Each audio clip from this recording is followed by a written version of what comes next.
وہ نہ کسی سلطنت کی وارث تھی نہ کسی تخت کی دعویدار، مگر وہ جب رخصت ہوئی تو پوری دنیا نے خاموش ہو کر ماتم کیا۔ کولکتہ کی ان گلیوں میں جہاں اندھیرا بھی بے یارو مددگار پھرتا تھا، وہ چلتی تھی اکیلی، نہ ڈر، صرف خدا کی آواز کے سہارے۔ یہ کہانی کسی شہزادی کی نہیں، بلکہ یہ ایک ایسی بیٹی کی کہانی ہے جسے خدا نے خاموشی میں چن لیا۔ آج ہم بات کرنے والے ہیں گونزا بویاجیو، جو آج مدر ٹریسا کے نام سے پوری دنیا میں مشہور ہیں۔ I am Zeeshan Saeed and welcome to Breath of Ages۔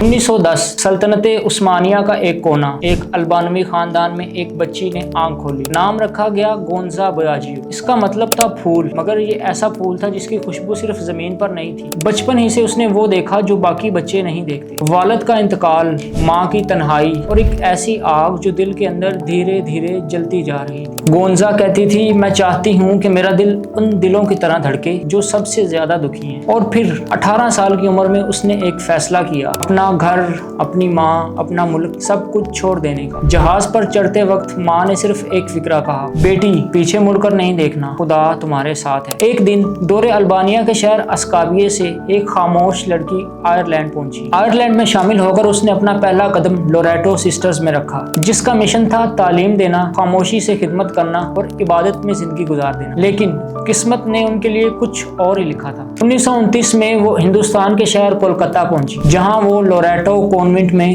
استاد بنی۔ ایک نئی دنیا، نئے لوگ، مگر اس کی نظریں کچھ اور ہی تلاش کر رہی تھی۔ وہ انگریزی پڑھاتی، جغرافیہ سمجھاتی اور طالبات کے دل جیتی تھی، لیکن کبھی کبھی کھڑکی کے باہر جھانکتی تھی، جہاں غربت، بھوک اور لاچاری دیواروں کے اس پار چیخ رہی ہوتی تھی۔ اس راہبہ کے دل میں ایک جنگ چھڑ چکی تھی۔ وہ اندر عبادت کرتی رہی، لیکن باہر کی سسکیاں اس کی روح کو جھنجھوڑتی رہی۔ کیا خدا صرف یہی چاہتا ہے کہ وہ صرف مدرسے کی حد تک خدمت کرے، یا باہر جا کر ان لوگوں کے ساتھ رہے جنہیں کوئی نہیں چاہتا؟ یہی سوال اس کی زندگی کا رخ بدلنے والا تھا۔ 6 ستمبر 1946 مدر ٹریسا معمول کے مطابق کلکتہ سے دارجلنگ کی طرف ٹرین کا سفر کر رہی تھی۔ یہ ایک تربیتی ریٹریٹ تھا جسے رہبائیں سال میں ایک دفعہ خود کو خدا کے قریب کرنے کے لیے کرتی تھی۔ لیکن اس دن صرف ٹرین نہیں چل رہی تھی، اس کے اندر بھی ایک نیا سفر شروع ہو چکا تھا۔ ٹرین کی کھڑکی کے باہر پہاڑوں کے حسین مناظر تھے، لیکن اس کے اندر صرف ایک ہی منظر تھا، کلکتہ کی تنگ گلیاں، ننگے بدن بچے اور سسکتے ہوئے مریض۔ یہ کوئی خواب نہ تھا، نہ کوئی وہم، بلکہ یہ اس دل کی گواہی تھی جو برسوں سے خاموشی سے تڑپ رہا تھا۔ اس لمحے مدر ٹریسا کو یقین ہو گیا کہ خدا ان سے کچھ اور چاہتا ہے۔ خدا کا پیغام واضح تھا، کانوینٹ کی محفوظ دیواروں سے نکل کر غریبوں، یتیموں اور بے سہارا کے درمیان رہنا۔ یہ کوئی معمولی فیصلہ نہ تھا، اسے سب کچھ چھوڑنا تھا، لقب، لباس، ادارہ، مقام، سب کچھ، صرف خدا اور خدا کا در باقی رہ جانا تھا۔ اچانک جیسے خاموشی گونج پڑی، دل کے اندر کوئی آواز اٹھی۔ یہ کوئی خواب نہ تھا اور نہ ہی کوئی خیال تھا، بلکہ یہ تھا ایک الہام، ایک پکار۔ یہ لمحہ ان کی زندگی کا سب سے بڑا موڑ تھا۔ انہیں احساس ہوا کہ وہ صرف تعلیم دینے کے لیے نہیں آئیں، بلکہ خدمت اور قربانی کے لیے بھیجی گئیں۔ وہ خاموش ہو گئیں، لیکن ان کے اندر ایک طوفان برپا تھا۔ وہ جان چکی تھی، مجھ پر ایک نیا فرض عائد ہو چکا ہے، میں اب ان دیواروں کے پیچھے قید نہیں رہ سکتی۔ مدر ٹریسا لوریٹو کانوینٹ میں ایک باوقار اور معتبر مقام پر تھی۔